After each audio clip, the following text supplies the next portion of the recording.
What's up, IMA? Here from sunny San Diego, California. Here to talk about marketing, community, and Ooh. Woo! Focus. That was actually the last thing I wanted to talk about. That could have been much worse. Could have busted my head. Could have poked an eye out on the rocks. Could have snapped my neck, become a paraplegic. Then I'd have to torment my buddies as they push me around in my wheelchair. Ever since the military, I've used comedy to deflate pain, suffering, tragedy, and trauma. After my second tour, I ended up in Wounded Warrior Battalion, where I saw a lot of guys who used a very dark sense of humor to deal with their own amputations and lost eyes and nasty burns, among other things. These guys had been to the darkest side of humanity, and to no surprise, they came back with a dark sense of humor. While in Wounded Warrior Battalion, I watched a group of combat vets isolate themselves from the rest of the unit. They stayed in their barracks rooms to watch funny videos on their phones and computers and told stories of death and maiming with a sense of humor that would make you think something was seriously wrong with them. And that's exactly why they isolated themselves, because they knew that if you heard their sense of humor, you would think something was wrong with them. And I wished at the time that I could create a place outside of the barracks where they felt comfortable being themselves. And I knew that place had to facilitate their laughter, because laughter both acknowledged and deflated their pain. Not too long after my time in Wounded Warrior Battalion, one of my friends from the unit, who had been maimed in combat, killed himself.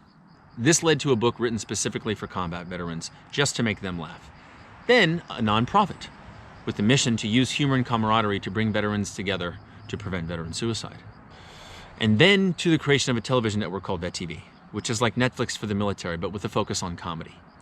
Because comedy is what got us through the military experience.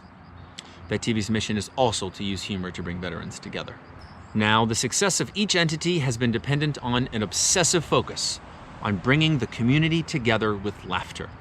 We are so hyper-focused on our community and our dark sense of humor that some of our television shows have actually been called brutally offensive, appalling, and disgusting by those outside of our community.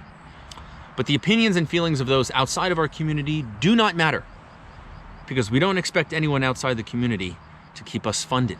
We don't expect them to come to our events or subscribe to the network. And our marketing reflects.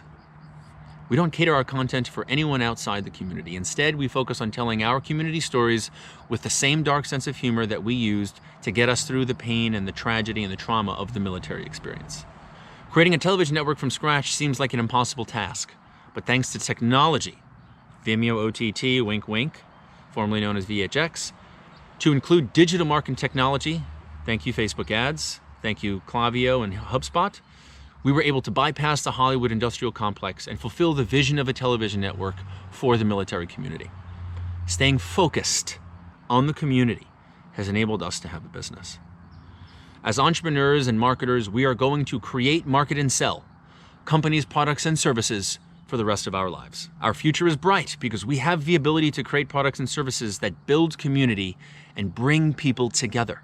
If the product or service doesn't build community, then the marketing surrounding the product can absolutely build community. Marketing has the power to bring people together. That's the foundation of community. And that is the power of marketing. A good commercial, trailer, billboard, radio spot, or pamphlet has the ability to entertain us. So it is therefore entertainment. And entertainment guides culture. So if we as marketers embrace the notion that we can guide culture with our marketing, then we will guide culture with our marketing. And we will bring people together, and we will build community, and we will empower the people of our community. It's our choice to use our marketing for good, and I hope that each and every one of us chooses to use our marketing for good and make our world a better place, starting with our communities. Thank you for listening.